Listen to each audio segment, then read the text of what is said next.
Saya lupa mengangkat satu hal, ini saya ada screenshot daripada pernyataan Yonatan Purnomo, yang mengatakan bahwa Anda salah. Saya dan Gereja Timur pakai Alkitab kanon yang tanpa salah. Hanya gereja reformasi dari barat ya, Protestan, yang tidak kanon ya. Seandainya Kodondi Tan baca yang asli, yang kanon, mungkin dia akan berubah pikiran. Kodondi jadi korban Alkitab tidak kanon. Jadi ini klaim-klaim dia selama ini ya. Ya, karena saya tidak percaya Alkitab. Sampai ternyata Tuhan kasih saya karunia, saya bisa menerjemahkan, bisa bahasa Ibrani Yunani ini. Saya baru menemukan ternyata semua ini salah yang kita pakai. Tapi tidak ada STT yang mau mengakui. Waktu itu saya itu kan sekolah di STTI Surabaya. Nah itu banyak ayat-ayat yang bertentangan saya baca. Saya hampir saja meninggalkan Tuhan loh. Sampai saya itu berdoa, Tuhan, kenapa Alkitab ini kok demikian? Kalau engkau menjaga firman-Mu saja tidak sanggup, bagaimana kamu bisa memastikan saya itu pasti selamat?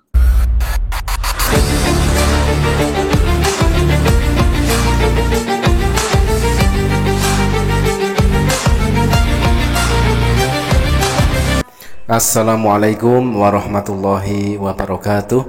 Sahabat beriman, berjumpa kembali di Bintang Mu'alaf Channel.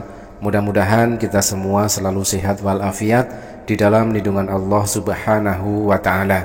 Salam satu Tuhan, Allahu Akbar. Teman-teman, kaitannya dengan viralnya penemuan dari Dr. Yonatan Purnomo yang telah menemukan sebanyak 6.577 kesalahan ayat di dalam Bible, dan ternyata kali ini saya menemukan respon dari seorang pendeta, yaitu respon dari pendeta Albert Rumampuk ya, yang ikut menanggapi dan mengomentari apa yang menjadi statement dari Dr. Yonatan Purnomo tersebut. Nah teman-teman, mari langsung saja kita simak videonya.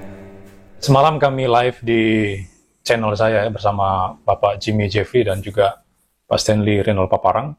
Saya lupa mengangkat satu hal, ini saya ada screenshot daripada pernyataan Yonatan Purnomo, yang mengatakan bahwa Anda salah. Saya dan Gereja Timur pakai Alkitab kanon yang tanpa salah. Hanya gereja reformasi dari barat ya, Protestan, yang tidak kanon ya. Seandainya Kodondi Tan baca yang asli, yang kanon, mungkin dia akan berubah pikiran.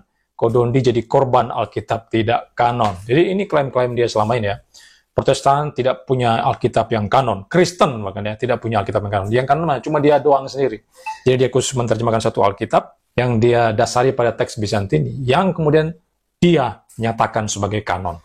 Ada beberapa hal yang perlu dijawab oleh Dr. Yonatan Purnomo. Yang pertama, dia tahu dari mana Alkitabnya itu adalah kanon.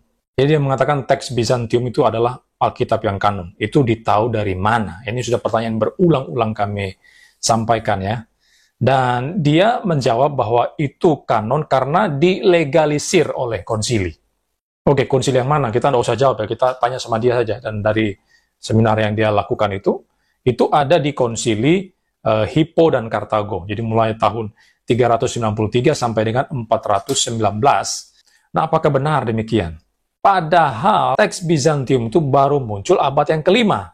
Itu baru muncul abad yang kelima. Dan kemudian nanti menjadi teks yang mayoritas itu nanti pada abad yang ke-9 dan seterusnya, 10, 14. Tapi teks Bizantium yang paling kuno itu ada di abad yang kelima. Itu pun tidak memuat seluruh kitab Perjanjian Baru, mulai dari Matius sampai Wahyu. Tidak.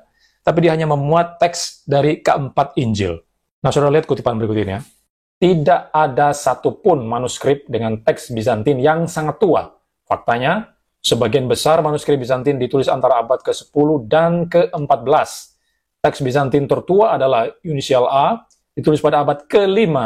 Dan Unisial ini hanya memiliki teks Bizantin untuk keempat Injil. Jadi ini dari bukunya Christopher Luthi yang berjudul Sejarah Penyalinan Kitab Suci Perjanjian Baru halaman 46. Melalui videonya yang berjudul Klaim Kosong Dr. Yonatan Purnomo yang diunggah di channel dari pendeta Albert Rumampuk ini ya.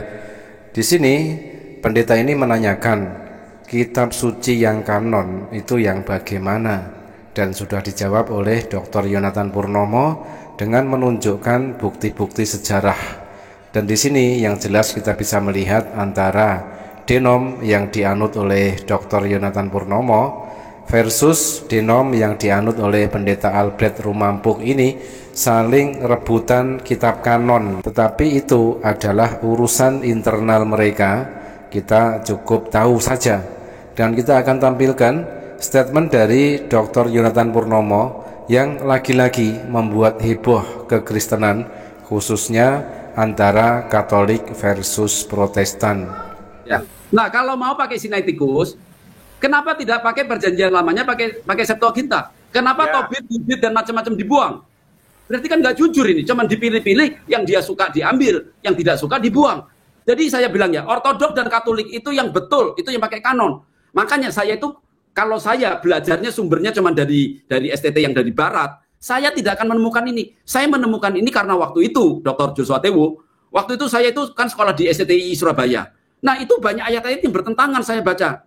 Saya hampir saja meninggalkan Tuhan loh. Sampai saya itu berdoa, Tuhan, kenapa Alkitab ini kok demikian? Kalau engkau menjaga firman-Mu saja tidak sanggup, bagaimana kamu bisa memastikan saya itu pasti selamat? Sampai saya itu berdoa, Tuhan, kenapa Alkitab ini kok demikian? Kalau engkau menjaga firman-Mu saja tidak sanggup, bagaimana kamu bisa memastikan saya itu pasti selamat? Doa Dr. Yonathan Purnomo kepada Tuhan. Tuhan, kenapa Alkitab ini kok demikian? Kalau engkau menjaga firman-Mu saja tidak sanggup, bagaimana kamu bisa memastikan saya itu pasti selamat? Nah, dari sini saya teringat ya, di dalam agama Islam Allah berfirman, A'udzubillahi minasyaitonirrajim, Inna nahnu nazzalna dzikra wa inna lahu lahafizun. Sesungguhnya kamilah yang telah menurunkan Al-Quran dan kami pula yang akan menjaganya. Nah, sangat jelas sekali Al-Quran adalah kitab suci firman Allah yang akan tetap terjaga keasliannya sampai hari kiamat ya. Tetapi berbeda dengan apa yang ada di dalam kekristenan melalui temuan dari Dr. Yonathan Purnomo yang telah menemukan sejumlah 6.577 ayat terdapat kesalahan di dalam Bible yang katanya bukan kanon. Itu membuktikan bahwa Bible sudah dirubah-rubah, sehingga statement dari Dr. Yonathan Purnomo tersebut mendapatkan reaksi dari pendeta Albert Rumampuk ini. Saya waktu itu sudah mulai mikir-mikir mau pindah ke Yudaisme. Saya sudah hubungan dengan seorang rabi, ya. Saya mulai konsultasi sama dia karena saya tidak percaya Alkitab. Sampai ternyata Tuhan kasih saya karunia, saya bisa menerjemahkan, bisa bahasa Ibrani Yunani ini. Saya baru menemukan ternyata semua ini salah yang kita pakai. Tapi tidak ada STT yang mau mengakui. Nah teman-teman, statement dari Dr. Yonathan Purnomo yang ini yang lebih mengguncang iman kekristenan ya. Ternyata Bible yang mereka pakai selama ini adalah salah, tetapi tidak ada STT yang mau mengakui. Logikanya kalau ada STT yang mau mengakui tentang adanya kesalahan di dalam Bible tersebut, sudah pasti sejak dari dulu keimanan Kristen akan lebih terguncang lagi.